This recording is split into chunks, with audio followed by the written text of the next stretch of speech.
Hello friends, welcome to M English guide. आज हम discuss करेंगे एरिस्टोटल के पोएटिक्स को, जो एग्ज़ाम के पर्सपेक्टिव से बहुत ही इम्पॉर्टेंट टॉपिक है। सो डिस्कशन स्टार्ट करने से पहले आप देखिए एमजीएसयू के प्रीवियस ईयर्स में पूछे हुए क्वेश्चंस।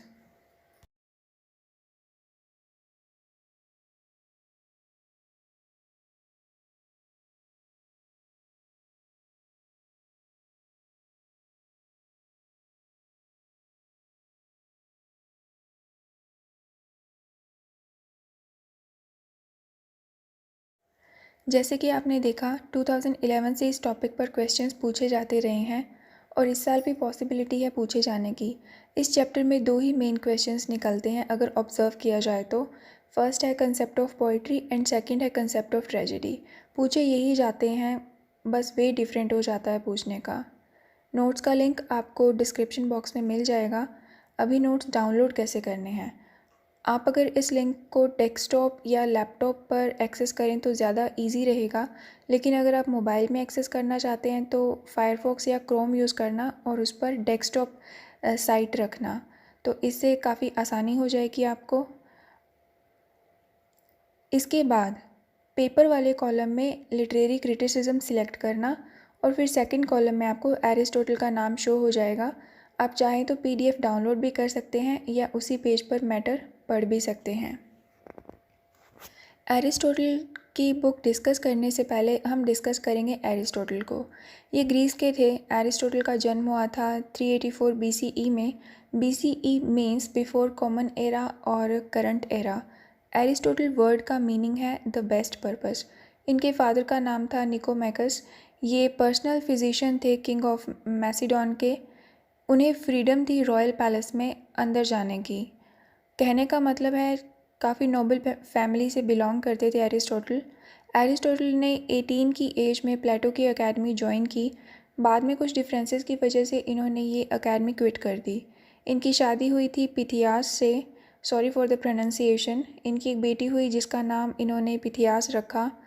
एरिस्टोटल को 343 बीसीई में फिलिप सेकंड ऑफ मैसिडोन ने इनवाइट किया अपने सन अलेक्जेंडर का ट्यूटर बनने के लिए, जो आज अलेक्जेंडर द ग्रेट के नाम से फेमस हैं। बट एरिस्टोटल के आखिरी दिनों में इनके बीच भी डिफरेंसेस आ गए थे। एरिस्टोटल ने ऑलमोस्ट सभी सब्जेक्ट्स पर लिखा है। For example physics, metaphysics, Nicomachean, ethics, politics, De Anima means on the soul and poetics. Aristotle is considered as the first genuine scientist. अब बात करते हैं पोएटिक्स की कि पोएटिक्स क्या होता है। आंसर है Poetics is the science of poetry और the art of creating poetry. Aristotle अपने पोएटिक्स में ऑब्ज़र्व करते हैं, एनालाइज करते हैं टेंटेटिव हाइपोथेसिस के साथ, और इसके बाद वो कंक्लूजन पर आते हैं, फिर रिकमेंडेशंस देते हैं कि किस तरह से आर्ट ऑफ पोइट्री को क्रिएट किया जाना चाहिए। टेंटेटिव हाइपोथेसिस मींस एरिस्टोटल ये मानकर चलते हैं कि एक कंसेप्ट अभी एग्जिस्ट करता है पोइट्री पर, उसे वो ऑब्जर्व एंड एनालाइज करते हैं, फिर कंक्लूड करते हैं, देन बताते हैं the art of creating poetry. Aristotle ने पोइटिक्स लिखा था अराउंड 330 बीसीई में। Aristotle's concept of poetry. Aristotle poetry को मीडियम ऑफ इमिटेशन मानते थे, मतलब रियलिटी में जो है उसकी हूबहू नकल करके उसे पोइट्री में क्रिएट कर देना थ्रू कैरेक्टर, इमोशन और action. According to Aristotle poetry emerge होती है ह्यूमन इंस्टिंक्ट से, तो to imitate things and the instinct for rhythm and harmony. वो मानते हैं कि पोइट एक क्रिएटर है जो लाइफ को पोइट्री के थ्रू रिप्रेजेंट करता है अपने स्किल्स से। एक पोइट लाइफ को एज अ फर्स्ट पर्सन भी ऑब्जर्व कर सकता है और एज अ थर्ड पर्सन भी। फर्स्ट पर्सन से मतलब कि वो अपने व्यूज़ के बारे में लिख सकता है, और थर्ड पर्सन से मतलब है कि अनदर पर्सनैलिटी के पॉइंट ऑफ व्यू से भी वो इवेंट्स को स्किलफुली ऑब्जर्व करके पोइट्री क्रिएट कर सकता है। नेक्स्ट है concept of nature of imitation. Poetry किस टाइप की इमर्ज होती है ये डिपेंड करता है उसके नेचर ऑफ इमिटेशन पर। इमिटेशन के लिए एरिस्टोटल मिमेसिस वर्ड का यूज़ करते हैं जिसका मीनिंग इमिटेशन होता है। अब इमिटेशन का मतलब होता है नकल या डुप्लीकेशन।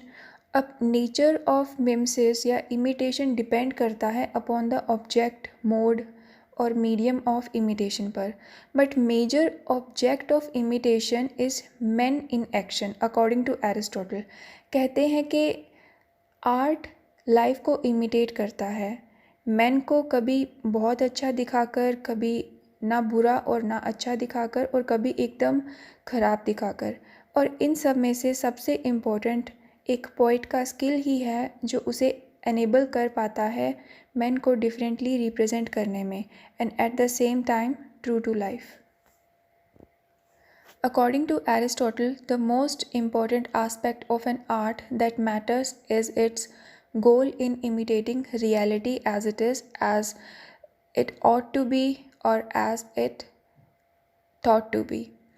मतलब आर्ट का सबसे इम्पोर्टेंट गोल मिमसिस में यही होता है कि रियलिटी को एग्जैक्टली वैसे ही इमिटेट किया जाए जैसे कि वो है, या फिर उसे जैसे सोचा गया है कि रियलिटी ऐसी है तो वैसे का वैसा ही इमिटेट किया जाना चाहिए, या फिर रियलिटी का जैसे होना चाहिए एग्जैक्टली वैसे ही इमिटेट करना चाहिए।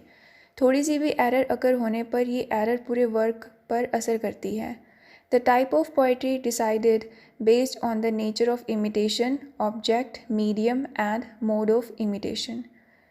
इसके बाद एरिस्टोटल बताते हैं टाइप्स ऑफ पोइट्री के बारे में, जिसमें वो बात करते हैं इमिटेशन या फिर मिमसिस की।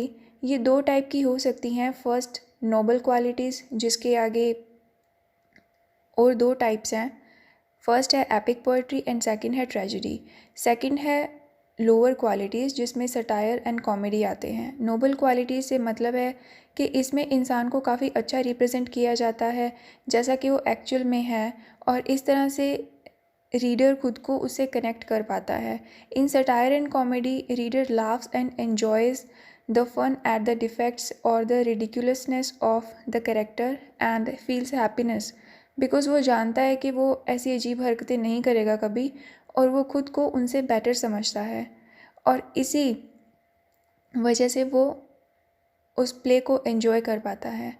एपिक पोइट्री को एज ट्रेजेडी भी टर्म किया जाता है बिकॉज ऑफ द सिमिलैरिटीज़, क्योंकि दोनों ही नोबल मैन को रिप्रेजेंट करती हैं, दोनों ही यूनिटी ऑफ प्लॉट, इसके बारे में हम आगे बात करेंगे, को मेंटेन करती हैं, और भी काफ़ी कुछ। बट फिर भी दोनों डिफरेंट है, क्योंकि एपिक पोइट्री में मीडियम ऑफ एक्सप्रेशन लैंग्वेज होता है, जबकि ट्रेजेडी में तो हीरो के एक्शन ही एक्सप्रेशन का मीडियम होते हैं। पोइट्री को वर्स फॉर्म में लिखा जाता है, जबकि ट्रेजेडी को ड्रामेटिक फॉर्म में। एपिक पोइट्री को नरेट किया जाता है, बताया जाता है, जबकि ट्रेजेडी को परफॉर्म किया जाता है। एपिक पोइट्री में डिवाइस ऑफ इमेजिनेशन यूज़ किया जाता है, वही ट्रेजेडी में म्यूज़िक एंड स्पेक्टिकल को। एपिक पोइट्री की कोई टाइम लिमिट नहीं होती, कितना भी लेंथी हो सकती है, बट ट्रेजेडी के साथ ऐसा नहीं होता, इसे एक दिन में ही पूरा करना होता है।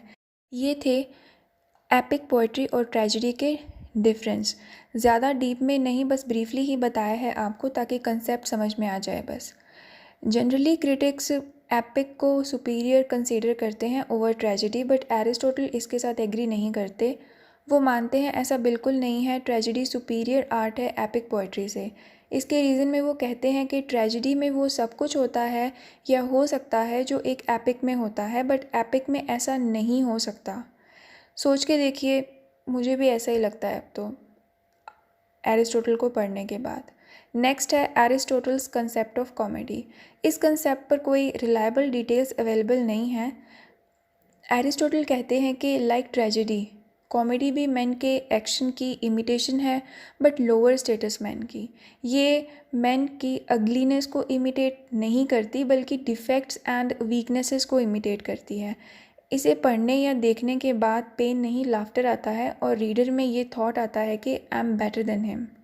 Now comes the most important N analysis of tragedy. Tragedy का ओरिजिन माना जाता है एंशियंट ग्रीक्स के डिथीरैम्बिक हाइम्स और सॉन्ग्स में, जो गाए जाते थे द गॉड डायोनाइसिस की प्रेज में। ये God of wine and fertility माने जाते हैं। मतलब पहले ट्रेजेडी में सिर्फ म्यूज़िक एंड लिरिक्स होते थे, काइंड ऑफ भजन मंडली टाइप होता था ये सब। बट इसके बाद एंशियंट ग्रीक ट्रेजेडियन एसिकिलस ने सेकंड एक्टर को भी इंट्रोड्यूस किया, along with the narrator in dialogue. और इससे ट्रेजेडी कम्प्लीटली चेंज हो गई, क्योंकि पहले तो एक सिंगर कह सकते हैं, जो इनकी पूरी मंडली होती थी उसमें एक सिंगर होता था और बाकी इंस्ट्रूमेंट प्ले करते थे, और एक जो है वो डिथीरैम्बिंग हाइम्स या सॉन्ग गाते थे। नेक्स्ट, एरिस्टोटल एस्किलस का आइडिया एक्सेप्ट करते हैं, बट विद वन कंसर्न कि उन्होंने एक डिस्टिंक्ट पोइटिक लैंग्वेज डेवलप नहीं करी पोइटिक्स के लिए। Sophocles, another ancient Greek tragedian, is considered by Aristotle as the master of tragic play, क्योंकि सोफोक्लिस ने मेन को बिल्कुल वैसा ही डिपिक्ट किया जैसा कि उसे होना चाहिए। सोफोक्लिस को एरिस्टोटल होमर से कंपेयर करते हैं in his approach to humanity. Sophocles ने थर्ड एक्टर को इंट्रोड्यूस करके ट्रेजेडी को मॉडिफाई किया, एंड इसके बाद धीरे धीरे ट्रेजेडी ड्रामेटिक फॉर्म में डेवलप हुई with many actors into dialogues. According to Aristotle, tragedy is an imitation. ये तो हमने पहले भी देखा कि पोइट्री भी इमिटेशन है, और पोइट्री ही डेवलप होकर ट्रेजेडी बनी है, किसी भी तरीके से बनी हो, बट ट्रेजेडी का पहले जो फॉर्म था वो पोइट्री से मिलता जुलता था। The imitation of an action that is serious and also as having magnitude, complete in itself, in appropriateness and pleasurable language, in a dramatic rather than narrative form, with incidents arousing pity and fear wherewith to accomplish a catharsis of these emotions. Aristotle कहते हैं कि tragedy poetry का सबसे refined version है जो deal करता है higher matter से। आगे एरिस्टोटल ट्रेजेडी के 7 कैरेक्टरिस्टिक्स बताते हैं। फर्स्ट है, इट इज़ मीमटिक, मतलब ये नकल ही तो है रियलिटी की। Second, it is serious. Third, ये है कि ये एक फुल स्टोरी बताती है एक अप्रोप्रिएट लेंथ में। Fourth, it contains rhythm and harmony. Fifth, इसे परफॉर्म किया जाता है रैदर देन सिर्फ बताने के। Sixth, tragedy pity and fear की फीलिंग इमर्ज करती है और इन फीलिंग्स को फिर वो क्लियर करती है कैथारसिस के through. A successful tragedy is constituted by 6 components and they are plot, जिसको सोल ऑफ ट्रेजेडी कहते हैं। Second, character. Third, thought. Fourth, diction. Fifth, song. And the last one is spectacle. Plot की बात करते हुए Aristotle बताते हैं कि ये द मोस्ट सिग्निफिकेंट आस्पेक्ट है ट्रेजेडी का। Tragedy without character, music, dance के हो सकती है, but without action it is nothing.